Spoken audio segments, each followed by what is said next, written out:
Hey guys, Professor Bill, Comic Book University, and Batman's Detective Comics issue number 1014. Dude, I am in a lot of trouble right now because, as it turns out, I forgot to bring the comic book home. I don't even remember if I posted the video or not. I don't remember, but wow, dude, this was dumb. This was really dumb, especially since it's kind of a key issue. Yeah, this is the first appearance of Nora as Mrs. Freeze. Wow. So anyway, yeah, I'm dumb, and you guys are going to listen to this dumbass actually tell you about the comic book, because I was at least smart enough to take notes, my 5 things about, before I got on there. So yeah, anyway, so you talk about number one on this list after Peter Tomasi did the writing, and I think it was Doug Mankey who did the art. I can't remember anybody else who did it. I'm sorry. I don't have the book here. Anyway, guys, yeah, so let's get talking about number one on this list, and that is Nora's a bitch. Yeah, first appearance, hi, welcome, but yeah, Nora's a bitch. She has no sense of self, no sense of anything but self. You know what I'm saying? No introspection, no recognizing that people clearly died in order for her to be what she is, in order to be able to come back. No sense of, hold on, Victor said just wait for a couple of moments so that my body can climatize itself. No, I need to take this helmet off now. I'm really pissed at you, Victor, and blah, blah, blah, blah. And, oh, people are getting hurt. Oh, well, whatever. I need to be alive because I'm me. Wow, she's a bitch. Wow. But hey, if it's any consolation, number two on this list is that Victor's a dick. Dude, he really did hurt a whole bunch of people.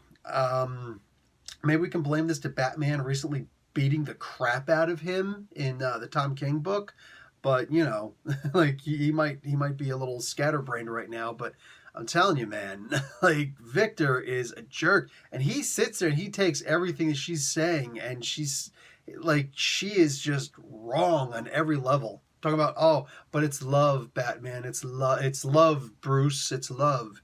Come on, man. Come on. Like, there's a difference between love and infatuation. I think that's what this is. But yeah, Victor's dumbass. Let's get talking about number three on this list. I felt like this was more of a Marvel-style sliding time scale, the time periods given here. Victor has to go in and get this liquid. Somebody at the comic book store asked me, we were having a big conversation about Detective Comics, and somehow I forgot to put it in my hands because, duh. What do you call it? Victor had to break into Wayne Industries, and Lucius Fox is there, Bruce Wayne is there, and they had to he had to go in and steal this thing that he had a while ago in order to keep himself alive. It was in absolute zero deep freeze in Wayne Laboratories. He purposely mislabeled it so it wouldn't be thrown away. Even then, I'm pretty sure there would have been some kind of a redundancy in place in order to make sure that things are updated. It just seems weird that something would be mislabeled so perfectly, and it was just left like that. So the way that worked, I mean, we're talking about like since the creation of this character, it didn't feel like the whole crisis, I've only been around for 5 years or so, like a Flashpoint thing. No, it felt more like a sliding time scale, like I was working for you recently. How recently? What's the date? No, just recently. And now for the past several years, I've been out on my own, doing my own thing. Yeah. How something can be mislabeled purposely and left someplace and not checked for all that time? This felt Marvel sliding time scale to me. But you know what? It's just a little thing. Let's talk about number four on this list. And that is that, I wrote all this stuff down. Too reliant on other comic books. Listen, every comic for the past couple of weeks, including this week, every DC comic for the most part, is Year of the Villain. On top of that, everything related to Batman recently that shows Alfred alive is like, oh, this happened before Batman number 77. Dude, I just don't think anybody cares. But for the most part, it's like you're relying on the Batman book for this detective comic book. You're relying on the Year of the Villain over in the Justice League book, and therefore all the other books. And every DC comic this week, for the most part, is, the big doom in the sky thing. Even the annuals. Like, dude, what's going on? I don't like these other stories. I don't like these other books. And I don't know if Tomasi's okay with it or not, but I hate that they're doing this. I genuinely hate that they're making, or that somehow this book has to keep on referencing other books to almost like it's an apologetic. You know what I'm saying? We're sorry, Alfred's here, but only because... No, I want Alfred to be here. I don't want Alfred to die. I think that's stupid, the way that he died. No. Let me be perfectly clear. I think it's stupid that he died, and more specifically, the way that he died. The whole thing, it was just dumb. Dumb.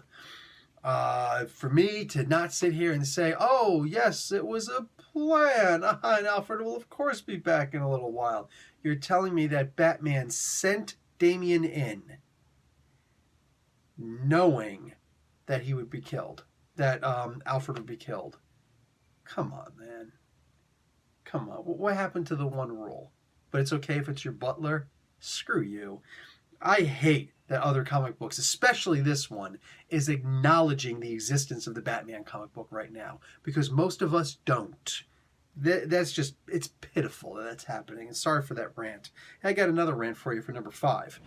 Just absolute zero. And it's not really a rant so much as the idea that there was the comment here about they have to get to absolute zero, the room and whatnot.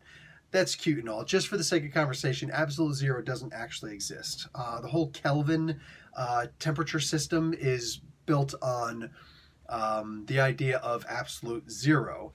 Absolute zero doesn't exist anywhere. To the best of our knowledge, even our readings of black holes, it doesn't exist in black holes. It would be kind of impossible even for it to exist in a black hole from everything that we understand, because it's the absence of everything, not just a vacuum. A vacuum would indicate that energy, there's some kind of movement there. So anything that goes in there, there would be some kind of movement. No, sorry.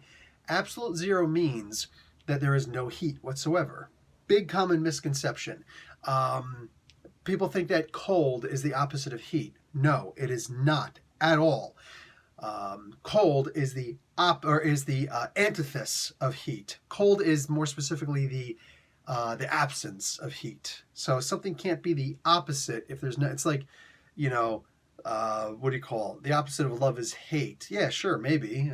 But that would be almost like saying that the opposite of love is indifference. No, because the opposite of every emotion then would be indifference. That would be the neutrality of everything. When we say cold, oh, I'm cold. Yeah, you can be cold. When the temperature, the outside temperature, gets lower than your body heat, which is 25 for Celsius or 75 for Fahrenheit, when it gets below that, you start to feel a little on the chilly side. It's cold. It's colder than, or there's less heat than room temperature, right? Therefore, that's how cold exists in our minds. Physically, like scientifically, there is no such thing as cold. There is no, you can't measure cold. You're measuring heat. We measure cold in thermals. That's how we know how cold it is, by how little heat there is in something. But the idea that there would be zero heat, which would also mean zero action, zero movement, zero anything, because all energy will take up. This is the first law of the second law of thermodynamics. The idea of entropy. No, the first law of there's only 2 laws, so you put them together. First law of thermodynamics, the idea that energy is a constant.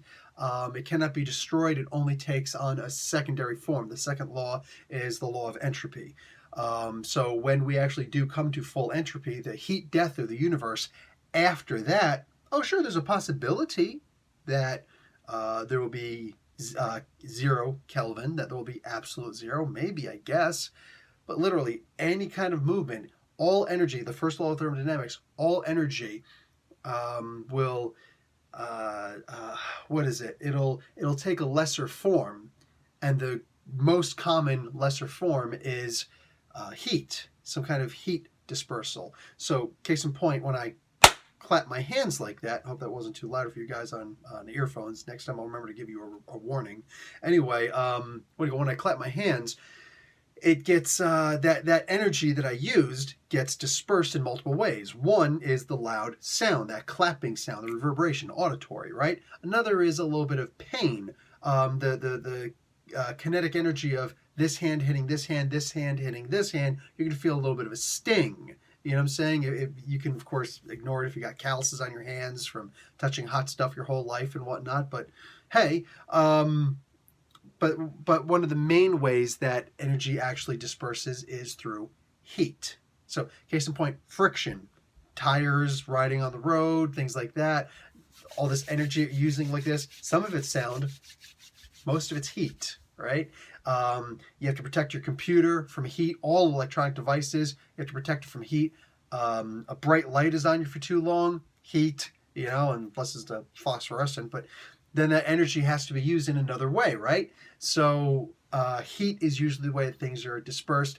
I know, really long science lesson. I apologize, but no, I don't, because my main profession I've always enjoyed was teaching. So anyway, bang. So there you go. This was a really freaking awesome comic book, and first appearance of Nora as Mrs. Freeze, Mr. and Mrs. Freeze. I'm out. Professor Bell, Comic Book University, and I'm an idiot for not getting the comic book in my hand. Class dismissed.